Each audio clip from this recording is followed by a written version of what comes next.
লেখিকা টুলু গাঙ্গুলির লগ্নভ্রষ্ট বর। সুরঞ্জনা আর কুন্তলা ছেলেবেলা থেকে এক ক্লাসে পড়তো ঠিকই, কিন্তু তাদের বন্ধুত্বটা বাড়ল মাধ্যমিক দেওয়ার পর। আজ যেন মনে হচ্ছে এক গলায় জল ঢাললে দু গলায় পড়বে।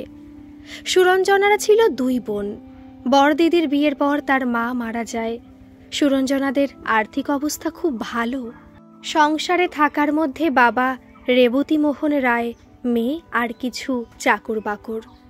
বাবা মেয়েকে নিয়ে খুব চিন্তিত। বড় মেয়ের বিয়ের পর তার স্ত্রীও তাকে ফাঁকি দিয়ে চলে যায় মাত্র একদিনের জ্বরে। তাই সুরো যদি মাঝে মাঝে কুন্তলাদের বাড়ি যায় তো যাক, তাতে কোনো বাধা নিষেধ দেয়নি। মেয়ের ইচ্ছাতেই তার ইচ্ছা। গ্রামের এপাড়া ওপাড়া। সুরো যে কেন তাদের বাড়ি এত যায় তার একটা কারণও আছে। কুন্তলার বরদা সূর্যকে সুরোর খুব ভালো লাগতো, তবে কুন্তলাদের আর্থিক অবস্থা খুব খারাপ, কোনো রকমের দিন চলে যায়।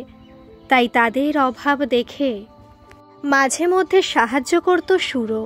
কুন্তলার মা না নেওয়ার ভান করে টাকা পয়সা নিত ওর থেকে, এবং খুব আপ্লুত হয়ে বাড়ির সকলকে বলতো, আজ সুরো দিল বলে তোদের চলল, ভগবান ওর ভালো করবে। সুরো এই কথা কুন্তলার মায়ের থেকে শুনে খুব খুশি হতো। ভাবতো, আমাদের তো এত আছে, তা থেকে একটু দিলে যদি ওদের একটু উপকার হয় তো হোক না। মাঝে মধ্যেই ফাঁক ফোকর পেলে সূর্য আর সুরো গল্প করত।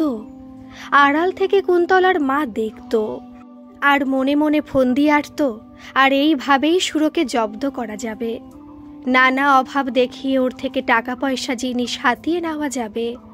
কুন্তলায় এসে কিছু না বুঝে উঠানের পাশে যেখানে সূর্য আর সুরো গল্প করছে সেখানে চলে যায়। সূর্য বলে, আচ্ছা সুরো, তুমি যে আমাদের বাড়ি আসো, তোমার বাবা কিছু বলে? না না, কেন বলবেন, বাবা আমাকে খুব ভালোবাসেন। আচ্ছা সূর্যদা, তুমি কোনোদিন ভোরে লাল সূর্য দেখেছ? না, তুমি দেখেছ? আচ্ছা সুরো, তুমি কোনোদিন দুপুরের ক্ষুধার্ত সূর্য দেখেছ? প্রথমে সুরো বুঝতে পারেনি, পরে বুঝতে পেরে বলে, এই যা, শুধুই আর কি। কুন্তলা এসে বলে, কি রে, তোর ব্যাপার কি, আয় ঘরে আয়। এইভাবেই দিন যায়। নানান ফন্দি ফিকিরে সুরোর থেকে টাকা পয়সা এটা ওটা সাহায্য নিয়ে চলে কুন্তলার মা। এখন কুন্তলার মা সুরো বলতে অজ্ঞান। কখনো বলে, সুরো বড্ড রোগা হয়ে গেছিস মা। প্রায় দিনই বৈকালবেলায় সুরোর চুল বেঁধে দেয়। কত সুখ দুঃখের গল্প গুজব করে, মাঝে মধ্যে এটা ওটা খাওয়ায়, আর সুরো কিছু সাহায্য করতে পেরে খুব আনন্দ পায়। সুরোর বাবা কিছুটা হলেও জানে যে তার মেয়ে সূর্যদের একটু আধটু সাহায্য করে, তাতে অত মাথা ঘামায় না, কারণ এটা জানে সূর্য তার জামাই হবে। ওদের মধ্যে যে প্রেমের সম্পর্ক গড়ে উঠেছে তার হাবে ভাবে বোঝা যায়। যেটুকু সময় বাবার কাছে থাকে তাতে যদি 10টা কথা বলে, 7টা সূর্য সম্পর্কে। ও ঠিক চাকরি পেয়ে যাবে। প্রতি সপ্তাহে কলকাতায় ইন্টারভিউ দেয়। ইদানিং দেখা যাচ্ছে সুরো মাঝে মধ্যে শাড়ি পরছে। তার বাবা এখন এটাও লক্ষ্য করল, রোজ সন্ধেবেলা মায়ের ছবিতে প্রণাম করে। এখন আর অতটা মা মা করে না। তখন বুঝতে পারল সুরো একটু মায়ের দুঃখ ভুলেছে। মাঝে মধ্যে দিদি আসে। আগে তবু দিদির বাড়ি যেত, এখন আর যায় না। এদিকে কুন্তলার বাবা জ্যোতিভূষণ চিন্তা করে এবং তার স্ত্রী রাধাকে বলল, তুমি ভুল করছো, এতটা সুরোর থেকে সাহায্য নিও না। তোমার 5টা ছেলে মেয়ে তোমার ব্যবহারটা বুঝতে পারছে। কি বুঝতে পারছে? জ্যোতি বলল, এই তো সেদিন তোমার ছোট ছেলে বীরু বলল, জানো বাবা, সুরদি মাকে টাকা দেয়। তাহলে মাকে বলবো সুরদির থেকে আরও টাকা নিয়ে যেন আমার ফুটবল জার্সি কিনে দেয়। আমাদের যে অবস্থাটা ফিরেছে তাও সুরদির জন্য। রাধা দেবী বলেন, আমি কি এমনি এমনি টাকা নিই, যদি আমি ওকে সূর্যের বউ করি? জ্যোতি বলল, দেখো, তোমার ছেলে চাকরি পায়নি এখনো, আর কবে পাবে তা জানি না। কোথাও কোনো কুটুমের নিমন্ত্রণ রক্ষা করতে হবে, কারোর অসুখ বিসুখ হলে। তাছাড়া কুন্তলার মা অতিরঞ্জিত করে অভাব দেখিয়ে সুরঞ্জনাকে নাল মিশিয়ে মিশিয়ে গলিয়ে কথা বলে টাকা পয়সা নেয়। আবার মাঝে মধ্যে ধরি মাছ নাছুই পানি, বলে, না রে সুরঞ্জনা, তুই আর আমাদের কত টাকা দিবি বল, আর দিস না। তোর বাবা জানলে আমার খুব খারাপ লাগে রে সুরো, তোর মতো মেয়ে আছে বলে। না না সুরো, আমি তোর কাছে খারাপ হয়ে যাচ্ছি। মনে মনে বলে, তোর আছে এত পয়সা, তোরা কি করবি? আর আমার জন্ম অবধি কষ্ট করে যাচ্ছি, আমি তো আর এমনি এমনি নিচ্ছি না। আমার এমন সোনার টুকরো ছেলের বিয়ে দেব তোর সঙ্গে। যাকগে, ও বলার আর দরকার নেই। এদিকে সুরো বলে, কাকিমা, কেন তুমি এত ভাবছো? তুমি কোনো রকম কিন্তু কিন্তু করবে না। একদিন সূর্য বলল, জানো, তোমায় শাড়ি পরে খুব ভালো লাগছে, এবার থেকে তুমি শাড়ি পরবে। সত্যি? না গো সূর্যদা, আজ দিদি জামাইবাবু এসেছে, ওরা কি ভাববে বলে চলে যেতে চায়। সেই সময় সূর্য সুরোর হাতটা ধরে বলে, আর একটু থাকো না। সুরো একরাশ স্বপ্ন রচনা করে সূর্যের চোখের দিকে তাকিয়ে। ওদের ভালোবাসাটা ছিল নীরবে নিভৃতে, অন্তত তাই মনে হয়। অনেক কথা বলবে ভাবে, কিন্তু সূর্যকে দেখলেই আটকে যায় তার ঠোঁটে। বাড়ি গিয়ে যেন স্থির হতে পারে না। সুরো শুধু মানব সূর্যকে প্রদক্ষিণ করে, যেন বলে, তুমি আমার গণ্ডির বাইরে যেও না। এদিকে সুরো যে সূর্যকে নিয়ে এত সাতপাঁচ ভেবে মনের মধ্যে প্রেমের দেবতার আসনে বসিয়ে রেখেছে তাকে, কিন্তু সূর্যর মনে সুরোর অতটা জায়গা হয়নি। সূর্যর এমনিতে একটু সুরোকে পছন্দ করে মাত্র। সূর্য চিন্তা করে, সংসারটাকে সুখে রাখতে তাকে একটা চাকরি পেতেই হবে। বিয়ে থা ভালোবাসা এসব নিয়ে এখন সে অত ভাবে না। তবে যেরকমভাবে সুরোর সঙ্গে কথাবার্তা বলে, তাতে সুরোর বোঝার উপায় নেই যে সূর্য তার কথা ভাবে না। সেটা হয়তো বয়সের দোষ। তবে সূর্য জানে, তাদের সংসারে একটু আধটু টাকা পয়সা বা জিনিসপত্র দেয় সুরো। সূর্য না চাইলেও মায়ের দাবি তা মানতে বাধ্য। তবে দু একবার সুরোকে যে কথাটা বলেনি তা নয়, সুরো, তুমি যে আমাদের এত সাহায্য করো, আমার খুব খারাপ লাগে, কি করি বলো? সুরো বলে, বেশ তো, তুমি চাকরি পেয়ে আমায় সব দিয়ে দিও, তার মানে তুমি আমাকে পর ভাবো। আচ্ছা ঠিক আছে, তোমার যদি আপত্তি থাকে তো আর তোমাদের বাড়ি আসবো না। কথাটা শুনে সূর্য বলে, না সুরো, তুমি এরকমভাবে বলো না, তুমি একবার করে আসো, বাড়ির সবার খুব ভালো লাগে। সুরো ভাবলো সূর্য বলতে পারছে না যে আমার উপস্থিতি ওরও ভালো লাগে। সূর্যর মুখের দিকে তাকিয়ে সুরো কত কথাই বলতে চাইল, কিন্তু বলতে পারল না। সুরোর যে কি হয় সূর্যর মুখের দিকে তাকালে, তা সে নিজেই জানে না। সূর্য ভাবে, সুরো আমাদের বাড়ি আসছে শুধু আর্থিক দিক দিয়ে নয়, হাসি আনন্দে কথাবার্তায় যেন ভরে উঠেছে সুরো, আমাদের অভ্যেস হয়ে গেছে। তবে বাবা সুরোকে খুব ভালোবাসে। সূর্য বলল, তুমি পারবেই না সুরো আমাদের বাড়ি না এসে থাকতে, ওটা তো এখন তোমারও বাড়ি হয়ে গেছে। সুরোর চোখে নিজের অজান্তে জল চলে এলো। দিদির বিয়ের পর নিঃসঙ্গ হলেও মানতে পারত, কিন্তু অকালে মায়ের চলে যাওয়াটাও মানতে পারেনি। দিন রাত শুধু এক চিন্তা, মায়ের চিন্তা। বাবাও যদি চলে যায় তাকে ছেড়ে, এইসব চিন্তায় নিজেকে ক্ষয় করে যেত। সেই সময়ে কুন্তলা একদিন সুরোকে ওদের বাড়ি নিয়ে গেল। সেই হলো শুরু। তবে কুন্তলার মা ছলাকলা করুক আর যাই করুক, ওদের বাড়ি এসে শান্তি পেত সুরো।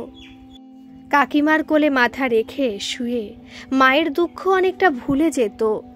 মাঝে মধ্যে কুন্তলা এসে বলেছে, সুরো, তুই কিন্তু আমার মাকে আমার থেকে কেড়ে নিচ্ছিস। আচ্ছা বলতো সত্যি করে, তুই বন্ধুটা কার? এখন আর সেটা বোঝার উপায় আছে? এরকমই মাঝে মধ্যে খুনসুটি নিজেদের মধ্যে লেগেই থাকে। পাড়ার লোক ওদের এই মেলামেশা নিয়ে অত কিছু বলে না। কেউ বললেও একে অপরকে বলে, তার টাটকা জলজ্যান্ত মাটা চলে গেল। সুরোকে তো বাঁচানো দায় হয়ে উঠেছিল, তবু তো মেয়েটার মুখে এখন হাসি ফুটেছে। তাছাড়া সুরোদের প্রচুর জমি জমা, পুকুর, বের, বাগান আছে। পাড়ার সকলে লুটেপুটে খায়, তাদের বলার মুখ বন্ধ। প্রায় দিনই কুন্তলাদের বাড়িতে মাছ, শাক, সবজি সুরোদের বাড়ি থেকে আসতো। এদিকে মাঝে মধ্যে সূর্য সুরোদের বাড়ি আসতো, তবে সেটা খুবই কম। ওই সুরো কুন্তলাদের বাড়ি গিয়ে সন্ধে হয়ে গেলে দিতে আসতো। একবার হলো কি, দিন তিনে কুন্তলাদের বাড়ি আসেনি সুরো, দিদির বাড়ি গিয়েছিল। কুন্তলার মা যেন চোখে অন্ধকার দেখে, কারণ 3 দিনই আর একটা ঘটনা ঘটল। কুন্তলার মাসি একটা হঠাৎ করে সম্বন্ধ আনে কুন্তলার জন্য। বড় পোস্টে চাকরি করা ছেলে, তার বাবা মাকে নিয়ে আসে দেখাশোনার জন্য। কুন্তলাকে তাদের খুব পছন্দ, কিন্তু সম্বন্ধ বোধহয় হাতছাড়া হবে, কারণ নগদ 10,000 টাকা আর 5 ভরি সোনা চেয়েছে। কিন্তু কুন্তলার মা হাল ছাড়ার নয়, চেয়ে চিনতে যা জোগাড় হবে তা খুবই সামান্য। বিয়ের আরও খরচ খরচা আছে। সূর্য বলল, না মা, এ সম্বন্ধ তুমি ছেড়ে দাও। আমি এখনো চাকরি পাইনি, কোথা থেকে জোগাড় হবে এতগুলো টাকা? বাবা বলল, আমায় জল দেখে হাঁকতে বসতে হবে? তোমার দিদির সম্বন্ধ এনেছে বলে তারও বোঝা দরকার এতগুলো টাকা কি করে দিতে পারবো। কুন্তলা বলল, তোমরা এখন চুপ করো, শুরু আসছে। তখনই কুন্তলার মা কোথাও কিছু নেই আজবভাবে চেঁচামেচি ঝগড়া করতে লাগলো। আমায় তোমরা রেহাই দাও, আমার যেদিকে দু চোখ যায় আমি চলে যাব। আমি এই বলে দিচ্ছি, কুন্তলার এখানে আমি বিয়ে দেব। শুরু এসে বলে, কি হয়েছে কাকিমা? কিছু না, তুই যদি দিদির বাড়ি গেলি আমাদের তো বলে যেতে পারতিস। আমি কত রকমই খারাপ কথা চিন্তা করে যাচ্ছি, মায়ের জাত তো, আর কি করি বল? সুরা চমকে উঠল। তার মাও কত চিন্তা করত সদা সর্বদা, শুরুর যদি কিছু হয়ে যায়। একবার বাড়ির উঠানে পড়ে গিয়েছিলাম, মা এমন কেঁদেছিল, সকলে ভেবেছিল মাই বোধহয় পড়ে গেছে। সকলে মায়ের পায়ে জল দেয়। সে সেই সময় চমক ভেঙে বলল, না কাকিমা, আমি বলেই যেতাম, হঠাৎই জামাইবাবু আমায় আনতে আসে, দিদির মেয়েটার জন্মদিন ছিল। আচ্ছা কাকিমা, কি হয়েছে? কুন্তলার কোনো সম্বন্ধ এসেছে? তারপর সব শুনে বলে, তোমাদের এই অবস্থা দেখে এত চাইল ওনারা?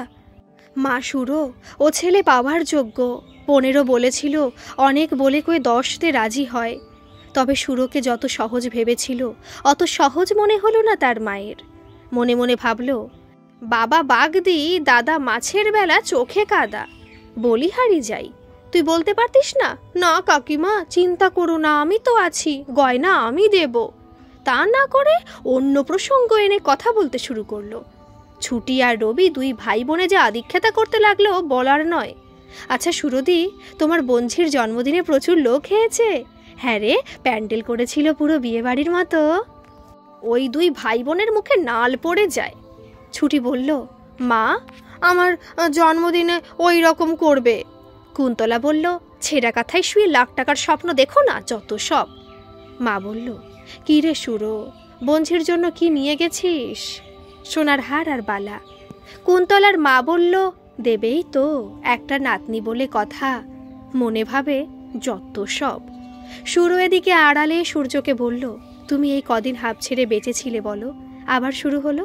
সূর্য বলল, উল্টোটাও হতে পারে, দিদির বাড়ি কত লোকজন, কত আনন্দ, আর আমি কোথায়? তাই বুঝি? পরের দিন সূর্যকে বলল তার মা, দেখ, একটু সংসারের কথা ভাব, বোনটা যাতে ভালো ছেলের সঙ্গে বিয়ে হয়। সূর্য বলল, যা বাবা, আমি কি করব? আমি তো বেকার। ন্যাকা, কিছু বুঝিস না, ওকে একটু সঙ্গ দে, ভালো ভালো কথা বল, যাতে করে ওর মনটা গলে যায়। মা, তোমার কি কিছু আটকায় না মুখে? কেন আটকাবে শুনি? সমাজে কেউ টাকার গদির উপর বসে থাকবে আর কেউ না খেতে পেয়ে মরবে? শুনলি না ওই 5 বছরের নাতনির জন্মদিনে কি দিয়েছে? ওদের কাছে এই কটা টাকা গহনা কিছুই নয়। আমিও তো ভেবেছি তোর সঙ্গে না থাক, তোকে যা বললাম তাই কর। সূর্যকে ওর বাবা বলে, তোর মায়ের কথা শুনবি না, একটা সহজ সরল মেয়ের সঙ্গে খারাপ ব্যবহার করবি না, জানবি অভাবে স্বভাব নষ্ট।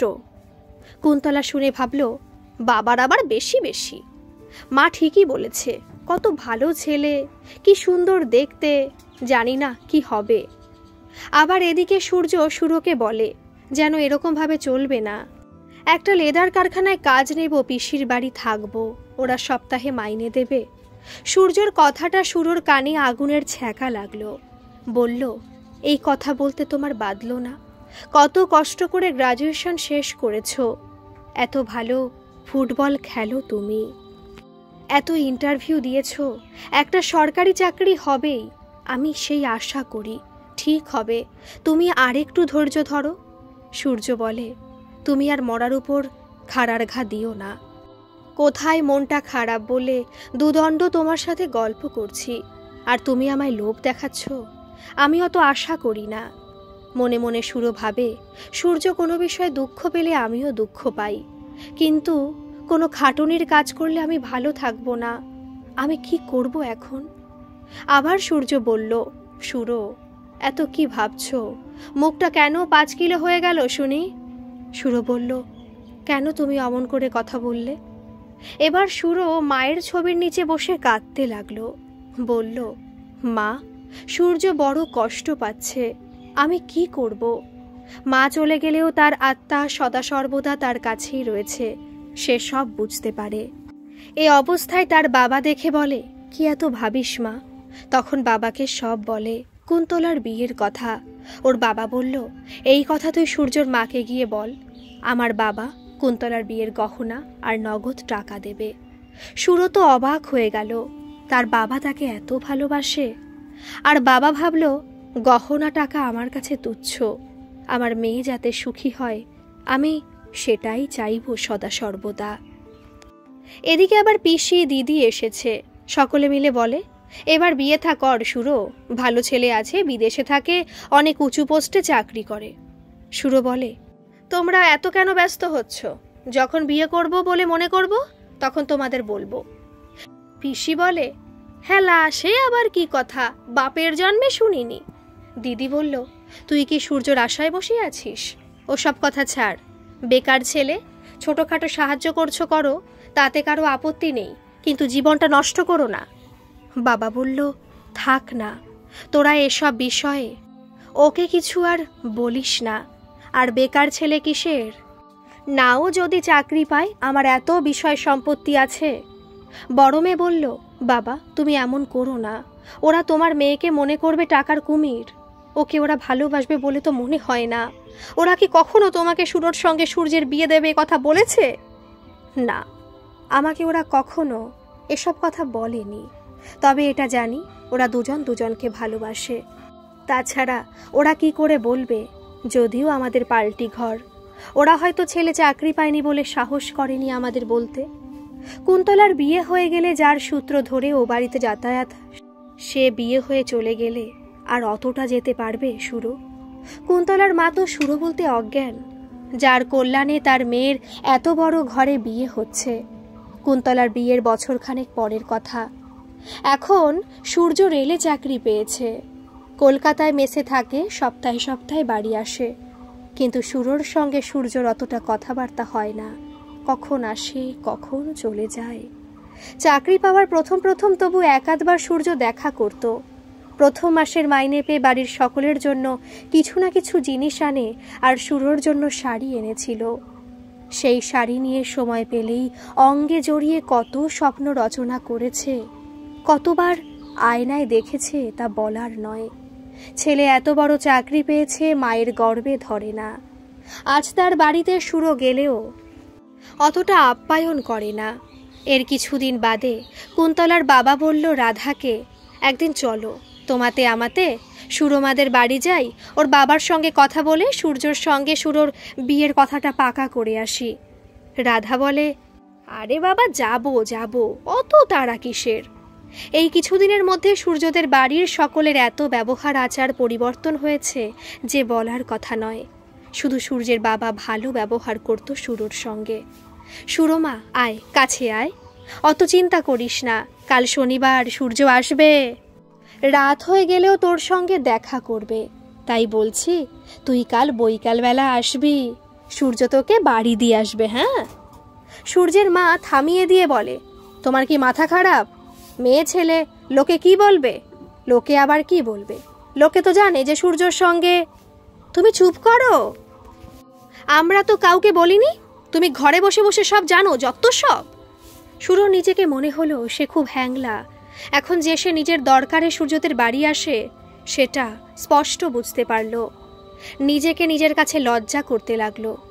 উঠে পড়ে বলল, আমি আসছি কাকিমা। তবে সূর্য চাকরি সূত্রে কলকাতায় থেকে এটা বুঝেছে জীবনে পয়সা করতে হবে। একটা ভালো বাড়ি করার খুব শখ, ছোট বোনের বিয়ে দেবে, তবে নিজের বিয়ের কথা ভাববে। সুরোকেই সে বিয়ে করবে। এখন মাঝে মধ্যে সুরোর মুখটা যে তার মনে পড়ে না তা নয়, সময়ের অভাবে তার সঙ্গে দেখা হয়ে ওঠে না। আর এইটুকু থেকে এইটুকু চিঠি দেওয়া যাবে কি করে? তবে মাঝে মধ্যে এও মনে হয় সূর্যর যে আমি হয়তো ওকে নিয়ে এত ভাবছি, ও আমাকে সেভাবে ভালোই বাসে না। তাহলে তো একবারও বলতো। আবার ভাবে না না, ও আমায় ভালোবাসে, না হলে কুন্তলার বিয়ে হয়ে যাওয়ার পরও আমাদের বাড়ি আসতো। থাক, ও আমায় ভালোবাসুক না বাসুক, আমি এখন ওকে ভালোবাসি। তাছাড়া অত গহনা টাকা সেটাও তো আমায় সব দিতে হবে। আমি যে করেই হোক সুরোর সঙ্গে রবিবার দেখা করব, ওর মনের কথা জানব। এদিকে সুরোর মনটা খুব খারাপ, তার এত দিনকার ভাবনা যেন সব ভাঙতে বসেছে। সূর্যকে সে কোনোদিনই ভুল বোঝে না, সে জানে সপ্তাহে একটা দিন নানান কাজ। সূর্যকে তার মা নানা অছিলায় আটকে রাখে, সুরোর সঙ্গে দেখা সাক্ষাৎ হতে দেয় না। বাবা সিদ্ধান্ত নেয় সে একা একা না হলে সূর্যকে সঙ্গে করে সুরোদের বাড়ি যাবে, ওর বাবার সঙ্গে কথা বলে আসবে সুরো আর সূর্যর বিয়ের ব্যাপারে। কথাগুলো বাবা সূর্যকে বলল, সূর্য সম্মতি জানালো। সূর্য আর তার বাবা সুরোদের বাড়ি গেল। বাড়ির গেট খুলে কাজের লোক বেরিয়ে বলল, সুরোদি বাড়ি নেই, বরযাত্রী গেছে, বাবু বাড়ি আছেন। সূর্যর বাবা বলল, না থাক, পরের সপ্তাহে আসবো। সুরো এলে বলো আমরা এসেছিলাম। বাবা বলল, মনে হয় জানিস সূর্য, এখন ওর বাবার সঙ্গে দেখা করলে ভালো হতো। না বাবা, ওর বাবার কাছে সুরোই সব, থাকে তো দুজন মানুষ। তা অবশ্য ঠিক। সামনের সপ্তাহে রবিবার সন্ধেবেলা সুরো ওদের বাড়ি এলো। সুরোকে যথেষ্ট আদর আপ্যায়ন করে সূর্যর মা। আবার যেন তার ভালোবাসার বাঁধ ভেঙে যায়। সুরোকে দেখে বাড়ির সকলেই বলে, কতদিন সুরোদিকে দেখেনি তারা। সূর্যের বাবা বলে, কেমন বিয়ে বাড়ি কাটলো রে মা সুরো? সূর্যর বাবার কথাটা অত কান করেনি। এদিক ওদিক সূর্যকে খুঁজে বেড়াচ্ছে সুরোর চোখ দুটো। সূর্যর বাবা বুঝতে পেরে সুরোকে বলে, এ সপ্তাহে সূর্য আসেনি, মেস পাল্টাবে বলে গেল। সূর্যর সঙ্গে দেখা হলো না সুরোর। সূর্যর জন্য সুরো খুব চিন্তা করে, সদা সর্বদা যে কি খায় কি করে ও। এবার দেখা হলে আচ্ছা করে বলে দেবে। শয়নে স্বপনে জাগরণে শুধু সূর্য। এতদিন যে তার সঙ্গে কথাবার্তা বলেছে তা হাতে গুনে বলা যাবে। ভাবে এই বলবে সেই বলবে, কিন্তু সামনে দেখলে সব শান্তি তখন বোবা হয়ে যায় সুরো। কত কথা বলবে বলে ভাবে, আর সেই ঠোঁটের কাছে এসে আটকে যায়। কেন এমন হয় সে নিজেও তো জানে না সেটা। বেশ দিন দশেক পর সূর্য আর সুরোর দেখা হলো। সেই দু একটা কথা সূর্যও বলতে পারল না যে সে তাকে ভালোবাসে, বিয়ে করতে চায়। আর সুরোর কথা বাদ দাও, তার শুধু সাবধান বাণী, এই করো না সেই করো না। অপর ব্যক্তি কথাগুলো শুনলে ভাববে সূর্য বেড়াতে যাচ্ছে আর সুরো তার একমাত্র অভিভাবিকা। একদিন সূর্যর বড় মাসি আসে, এসে 7-5 গল্প শুরু করে। বলে, আজ বল রাধা, কুন্তলা কত সুখী হয়েছে, দেখলেও প্রাণটা জুড়িয়ে যায়। জামাই তো কুন্তলার কথায় ওঠে বসে। এবার দেখ রাধা, আমি কি রকম সূর্যর হিল্লে করে দিই। জ্যোতিকে আড়াল করে, দিদি যা তা বলল, তা মানা যায় না। দেখ রাধা, বড়লোকের একমাত্র মেয়ে, বাপের বিরাট ব্যবসা, কলকাতার মতো জায়গায় 3খানা বাড়ি, সুন্দরী শিক্ষিতা, এই মাসেই তার বাবা মেয়ের বিয়ে দিতে চায়। সে গ্রামের ছেলে খুঁজছে, বলেছে মোটামুটি অবস্থা হলেও চলবে, আমাদের সূর্যকে এসে এক কথায় লুফে নেবে।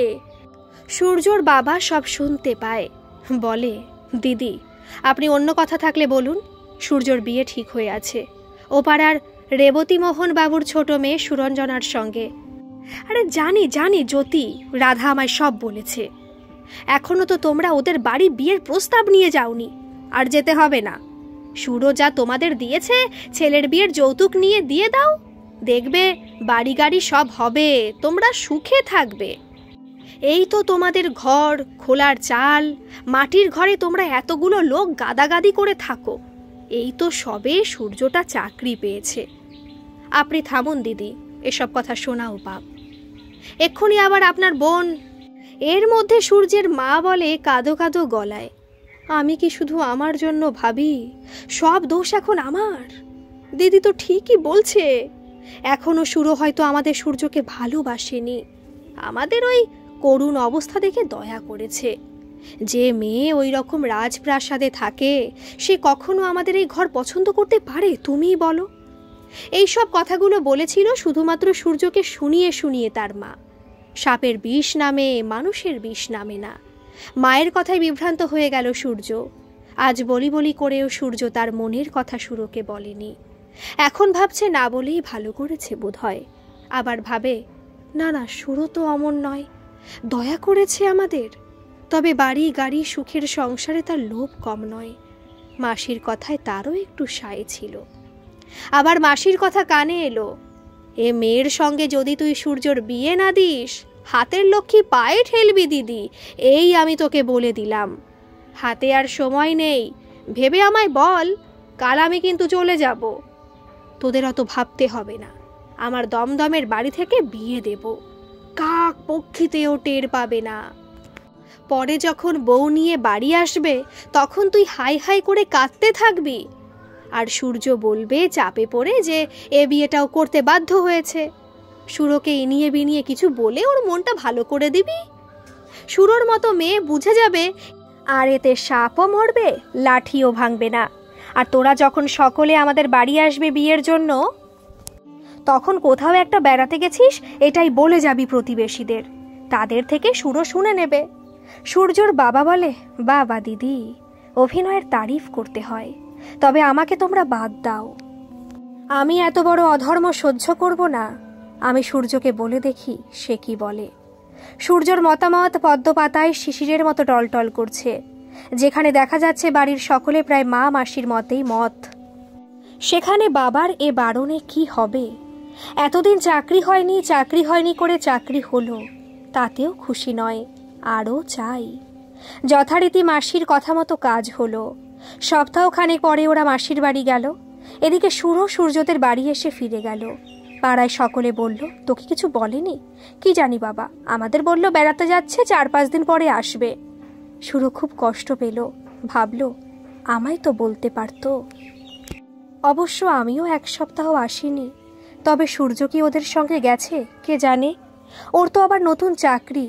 এরকম 7-5 ভাবতে ভাবতে বাড়ি গেল।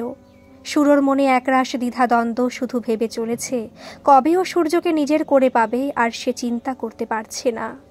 শুধু শরীরটা তার বাড়িতে, আর মনটা তার সূর্যর কাছে থাকে সব সময়। আসলে সূর্য শুধু নয়, ওদের গোটা পরিবারটাকে খুব নিজের ভেবে ফেলেছে। কাকিমার ব্যবহারের কোনো সময় দুঃখ হলেও ভাবে তার অনেক কারণ আছে। এতগুলো ছেলেপুলে অভাবের সংসার, যাক বাবা, একটু বেড়াতে যাক। সেই তো এতদিন এক জায়গায় পড়ে আছে, তবু 2 দিন আনন্দ করে আসবে। এরপরের ঘটনা যা হলো তা লিখতে গিয়ে আমার হাত কাঁপছে, পেনটা এলোমেলো হয়েছে, তবু আমার লিখতে হবে। কারণ এটাই সত্যি, যার সঙ্গে সূর্যর বিয়ে হচ্ছে সে হচ্ছে সুরোর মাসতুতো বোন। প্রায় একই বয়সী, 1 মাসের ছোট বড়। সুরো 1 মাসের বড়। যখন বর এসেছে বলে সকলে ছুটছে, তখন সুরো বসে শুধু সূর্যর মুখটা বর হিসেবে আর কনে হিসেবে নিজেকে ভাবছে। তারপর ঘোর ভাঙল মাসির ডাকে, ও সুরো আয় না মা, বর দেখবি আয়, যেন রাজপুত্র।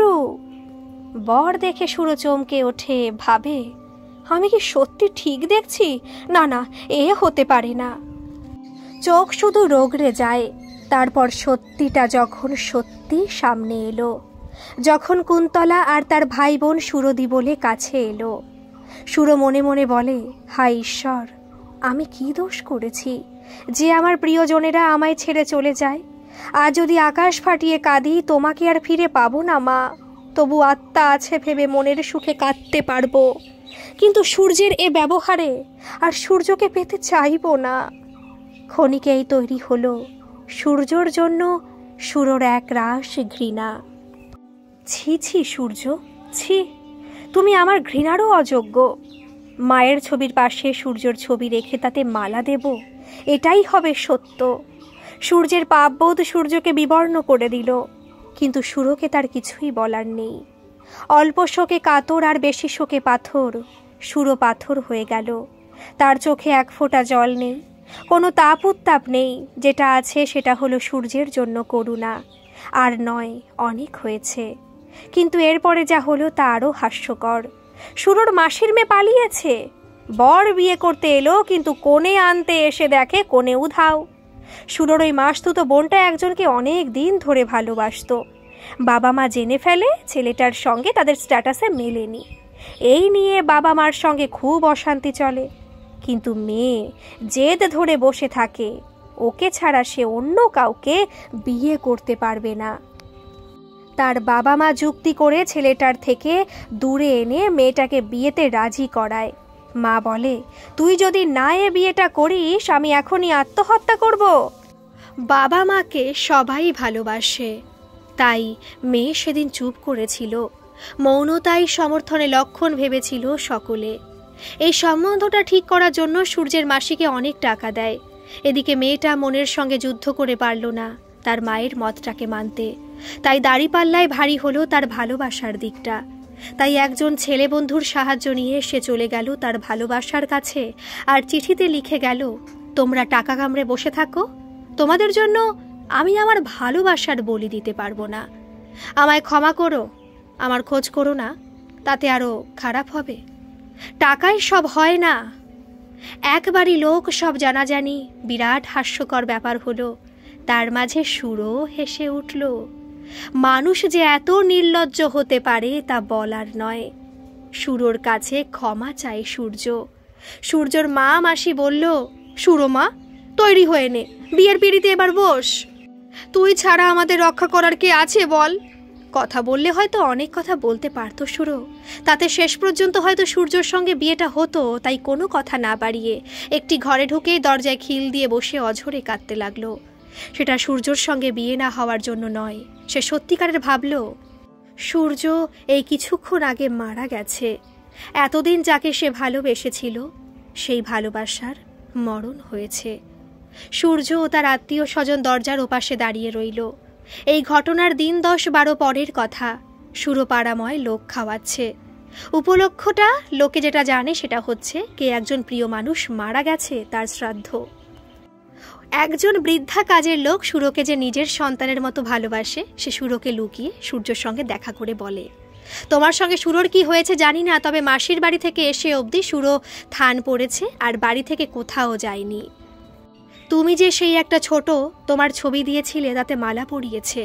আর কি বলবো বাবা, সেই জন্যই এত লোক খাওয়াচ্ছে। বুড়ো বাপটার কথাও শোনে না, আর একদম চুপচাপ হয়ে গেছে, নিজের ইচ্ছে মতো চলাফেরা করে। আমি বলি কি, তুমি একবার চলো, ওর কাছে গিয়ে দাঁড়াও। আমি জানি না তোমাদের মধ্যে কি হয়েছে, তবে এটা জানি সুরমা এমনি এমনি তোমার উপর এতটা অভিমান করবে না। ওর ভালোবাসা হচ্ছে খাঁটি সোনা, যে পেয়েছে সে ধন্য। আমি যে তোমার কাছে এসেছিলাম সুরো যেন জানতে না পারে। সুরোর বাড়ি সূর্য রাত্রিবেলা গেল, গিয়ে দেখে সুরো তার মায়ের ছবির পাশে সূর্যর ছবিতে মালা পরিয়ে তার তলায় মাথা ঠুকে কাঁদছে। সূর্য তাকে দুহাতে ধরে তুলে বুকের মধ্যে জড়িয়ে ধরে। অঝরে কাঁদতে থাকে সূর্য। ভালোবাসা বুঝি এমন জিনিস, ক্ষমায় ধন্য হয়।